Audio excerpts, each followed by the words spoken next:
기도하겠습니다. 고마우신 하나님, 은혜와 사랑을 감사합니다. 이 시간에도 거룩한 주일을 우리에게 허락해 주셔서 하나님 앞에 예배하며 말씀을 들을 수 있는 은혜를 주심을 감사합니다. 아버지 하나님, 우리에게 꼭 필요한 말씀을 주옵소서. 우리의 삶에 꼭 필요하며 하나님을 영화롭게 할 수 있는 말씀이 되게 해 주옵소서. 종의 입술을 주장해 주시고 하나님이 함께해 주옵소서. 예수님의 이름으로 기도하옵나이다. 아멘. 오늘 본문의 말씀은 바울 사도가 믿음의 아들인 디모데에게, 목회하는 디모데에게 주시는 그러한 말씀입니다. 그리스도의 좋은 일꾼이 되려면 어떻게 하여야 하는가, 그러한 내용을 우리에게 설명해 줍니다. 그런데 오늘 저는 이제 우리는 생애가 3분의 2는 거의 다 살으시고 남은 생은 얼마 남지 않겠습니다. 마지막에 우리의 생애가 그리스도의 좋은 일꾼이 되려면 경건한 삶을 살라 하는 말씀을 우리에게 주고 있습니다. 그래서 경건한 자에게 주시는 복에 대해서 말씀을 드리면서 은혜를 받기를 원합니다. 저와 여러분 모든 분들이 남은 생이 얼마 남지 아니했는데 우리가 어떻게 살아야 할까?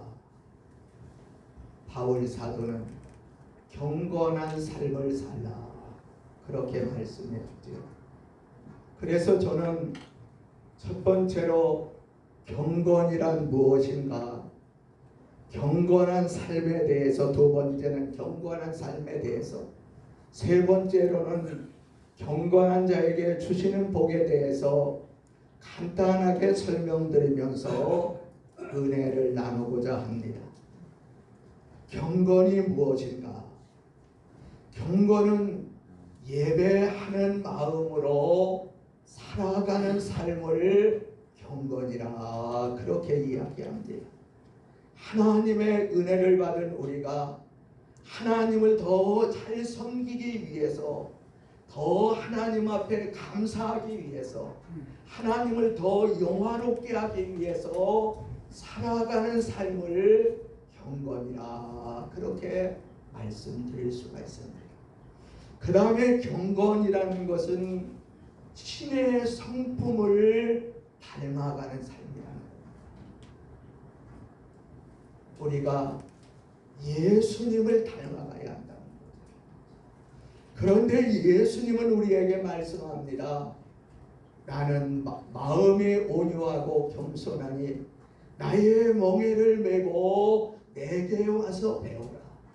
그러면 너희가 쉼을 얻으리라 하는 말씀을 줍니다. 겸손하신 예수님, 온유하신 예수님을 우리가 닮아가야 하는 것을 우리에게 말씀해 주고 있습니다. 온유하면 참는 성격을 말하기가 쉽습니다. 온유라고 하면 이제 화를 내지 않는 성격을 말하기가 쉽습니다. 그러나 온유는 참을 때는 끝까지 참는 것이고 화를 낼 때는 거침없이 화를 내는 것이 온유입니다. 예수님도 때로는 화를 내셨습니다. 독사의 자식들아 하시면서 화를 내셨습니다. 온유는 연약하지도 않고 강하지도 않습니다.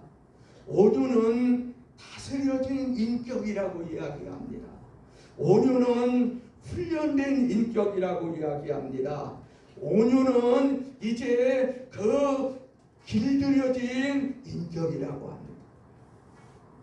두 조련사 앞에 사나운 사자가 조련사의 말을 잘 들을 때 그것을 온유라고 하는 거예요.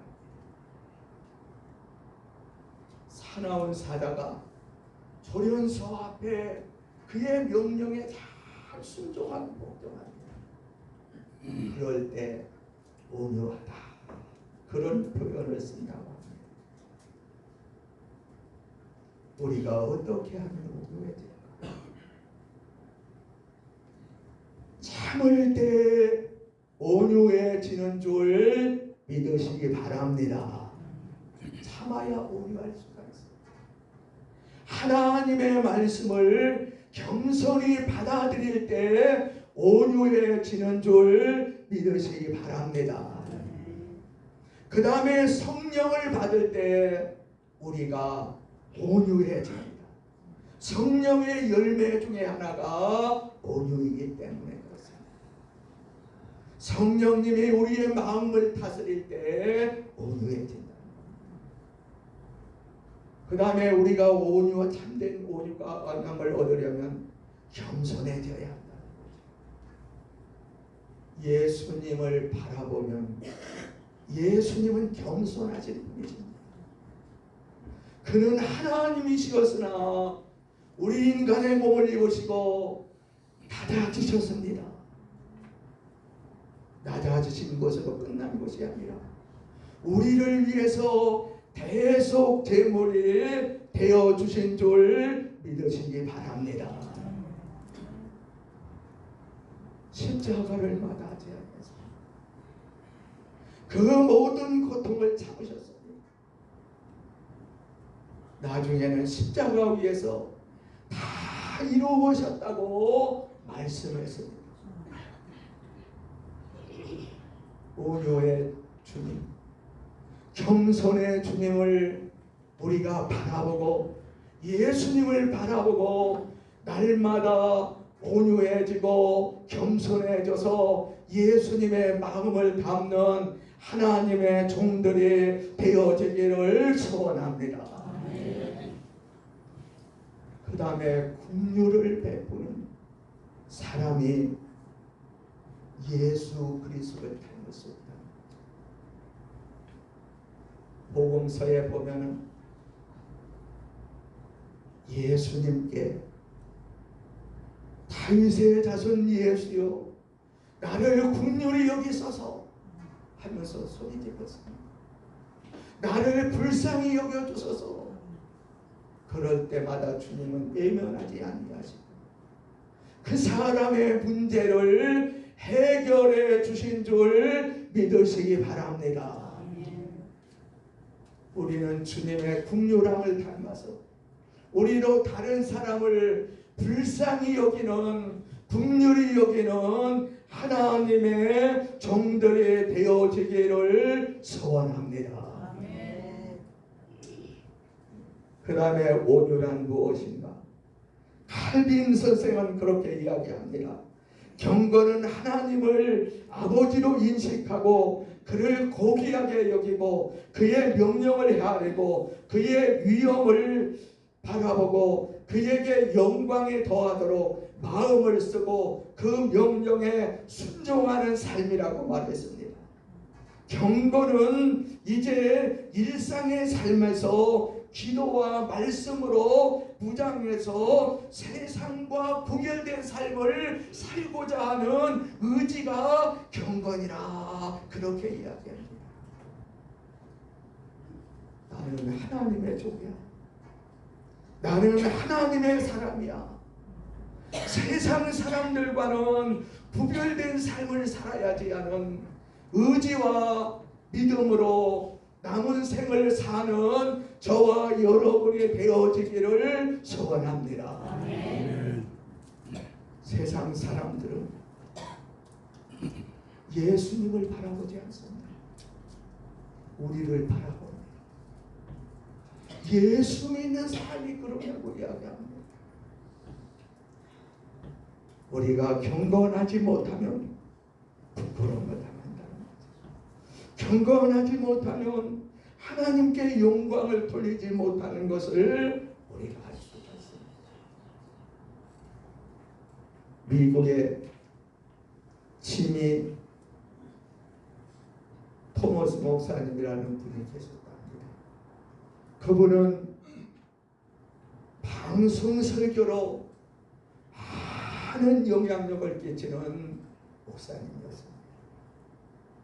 그리고 그 목사님은 부흥회를 통해서 많이 알려진 목사님이었습니다. 그 목사님이 하루는 어디를 가시는데 같은 소속된 목사님이 아마 다른 여인과 함께 모텔에서 나오는 것을 목격했습니다. 그리고 그 목사님은 우라통이 터졌습니다. 목사가 어떻게 그럴 수 있어? 목사가 어떻게 그럴 수 있어? 그러면서 분을 삭히지 못했습니다. 그리고는 노회에다가 고발하겠습니다. 그런데 그 목사님은 조그마한 교회에 신고하는 목사님이었습니다. 노예에서 그 교회에서 쫓겨났습니다.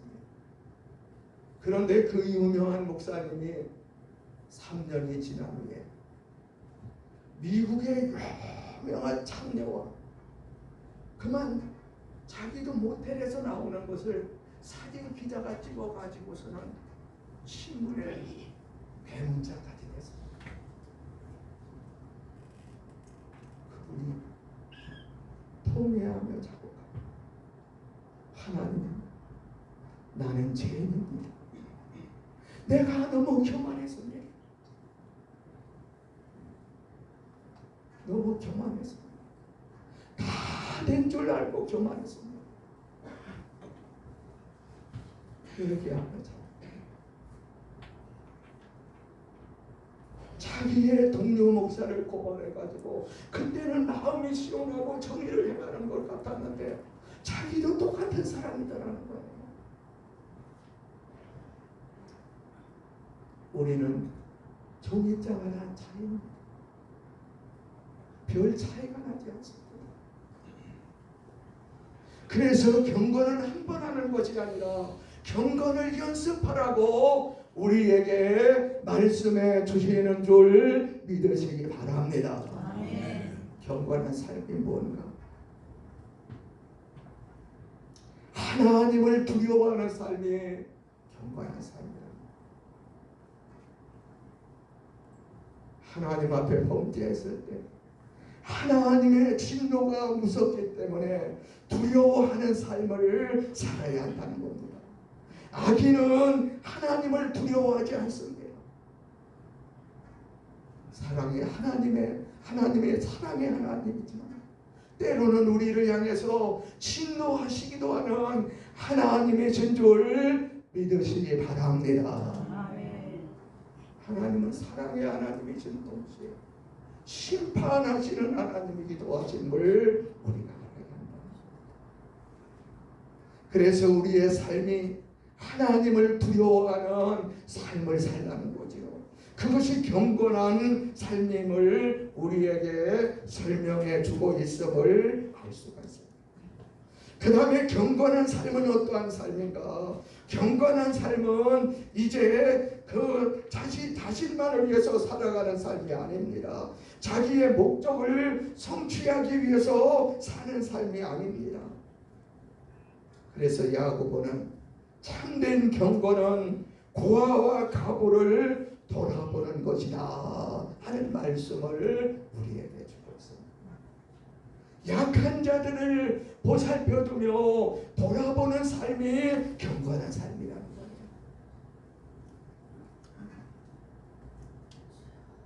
그 다음에 경건한 삶은 새 속에 물들지 않는 것이 경건한 삶이다. 우리가 얼마나 새 속에 물들어가고 있습니까? 얼마나 세상을 따라가고 있습니까?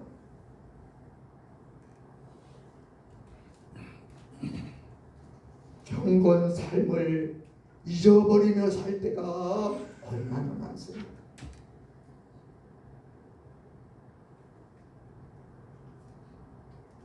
우리는 이 생활을 하기 위해서는 기도하여야 하고 말씀을 상고하여야 하고 경건한 삶을 살기 위해서 세상 사람과 다른 삶을 살아야 하는 줄 믿으시기 바랍니다.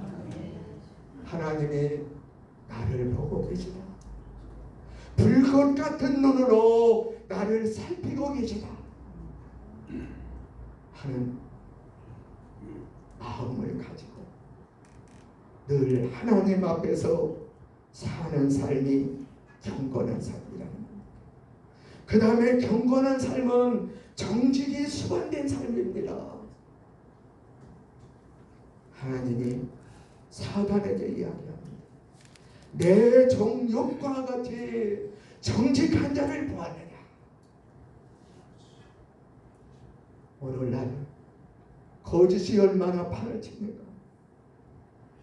거짓이 얼마나 사람들을 괴롭히고 있습니까? 우리는 말에 정직하여야 하는 줄 믿으시기 바랍니다.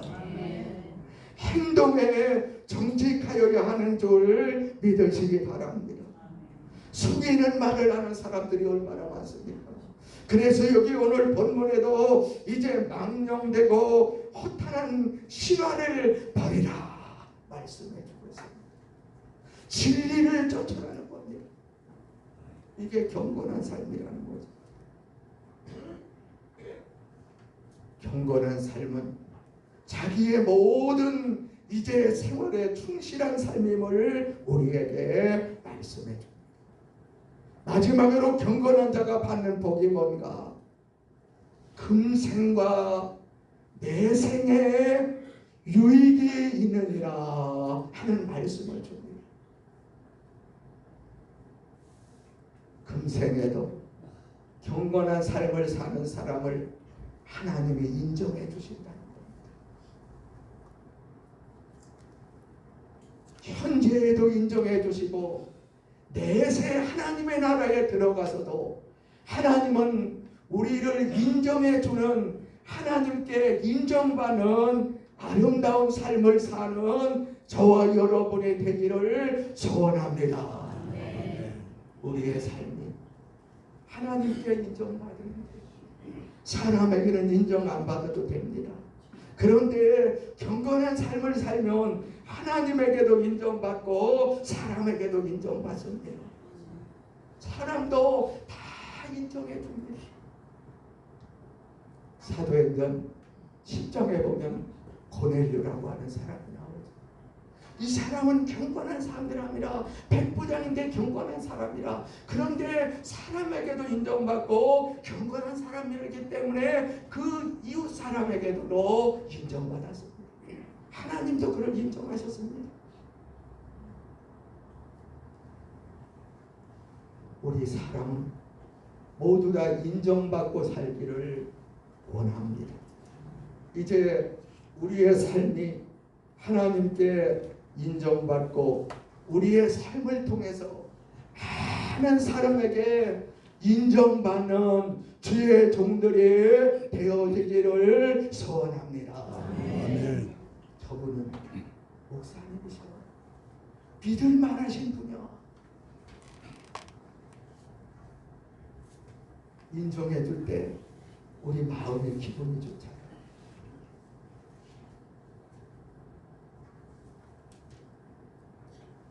인정해 줄 때 감사하는 마음이야. 우리가 인정받는 삶을 살 때 하나님이 기뻐하십니다. 그 다음에 하나님께서는 경건한 자를 이제 기도를 응답해 주신다.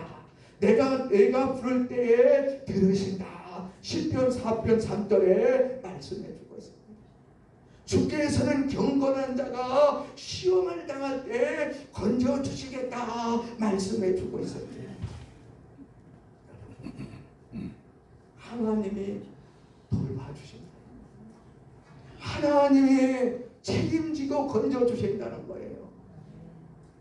이보다 더 큰 배경은 없는 줄 믿으시기 바랍니다. 하나님이 우리의 방패가 되십니다. 하나님이 우리의 모든 것이 되십니다. 얼마나 감사합니다. 그 다음에 칭찬을 받습니다. 많은 족속에게 칭찬을 받습니다. 경건한 자가 복을 칭찬입니다. 존경입니다. 이제 아무리 재주가 많아도 칭찬받지 않습니다. 아무리 많이 배웠어도 칭찬받지 못합니다. 경건하게요. 아무리 물질이 많아도 칭찬받지 못합니다. 그래서 우리는 경건한 자가 되어야 합니다. 경건한 자는 성령의 인도함을 받는 줄 믿으시기 바랍니다. 경건한 자에게 성령이 계십니다. 우리 모두 다 경건한 자가 되어서 하나님을 영화롭게 하고 이 어두운 세상에서 빛과 소금의 기쁨을 감당하고 하나님께 영광 돌리며 사는 하나님의 종들이 되어지기를 주님의 이름으로 축원합니다. 기도하겠습니다. 고마우신 하나님, 은혜와 사랑을 감사합니다. 이 한 시간에도 경건한 자가 받는 복에 대해서 말씀을 드렸습니다. 우리의 삶에서 경건을 잊어버리지 아니하고 하나님을 잊어버리지 아니하고 예수님을 날마다 바라보며 사는 아름다운 삶이 되게 해 주옵소서. 성령 하나님이 우리와 늘 함께 계시옵소서. 우리를 인도해 주시고 주장해 주시고 역사해 주옵소서. 성령의 다스림을 받는 우리의 삶이 되게 해 주옵소서. 예수님의 이름으로 기도하옵나이다. 아멘.